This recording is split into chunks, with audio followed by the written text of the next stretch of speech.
Queridos amigos, Orlando Avendaño es un joven periodista venezolano nacido en 1994 que ha escrito un libro extraordinario, Días de Sumisión.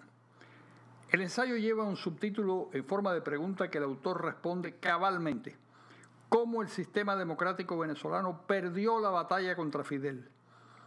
La obra cuenta objetivamente, dando datos precisos y calzando cada opinión con una cita adecuada, cómo Venezuela y los venezolanos fueron entregados por Hugo Chávez y sus cómplices a los Castro.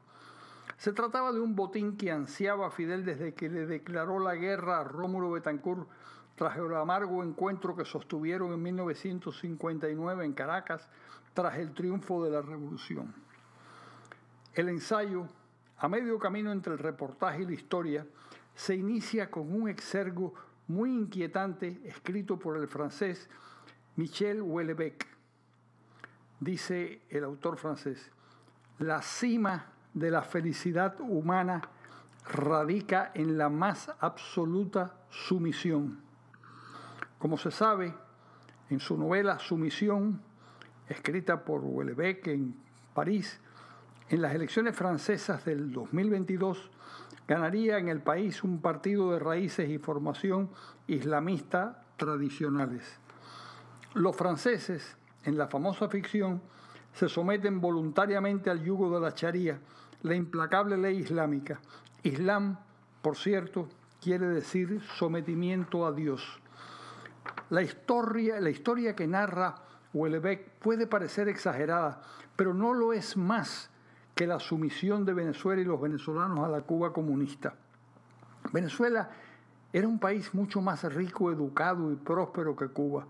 Llevaba 40 años de paz democrática, periodo en el que el país había dado un salto hacia la modernidad impresionante pese a los errores de los gobernantes.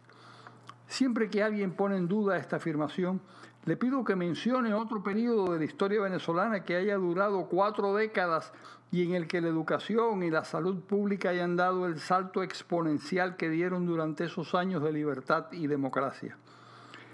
La isla antillana cabe 8 veces en el inmenso territorio de su actual colonia. La población venezolana es 3 veces mayor que la cubana y con un alto nivel de sofisticación. En los 60 el ejército venezolano derrotó la subversión cubana y en los 90 los intentos de golpe militar de Hugo Chávez. Sin embargo, Venezuela y los chavistas se sometieron voluntariamente al yugo cubano y hoy pagan ese inmenso disparate con la pobreza, el éxodo masivo de millones de habitantes y la incertidumbre total sobre el destino de la nación. ¿Por qué sucedió algo tan absurdo y contra natura? Incluso hay otra pregunta muy relevante: ¿cómo y cuándo los venezolanos se liberarán de ese indignante yugo? Sería muy interesante que Orlando Avendaño se aventurara a responder a ambas cuestiones en un próximo título. Les habló Carlos Alberto Montaner.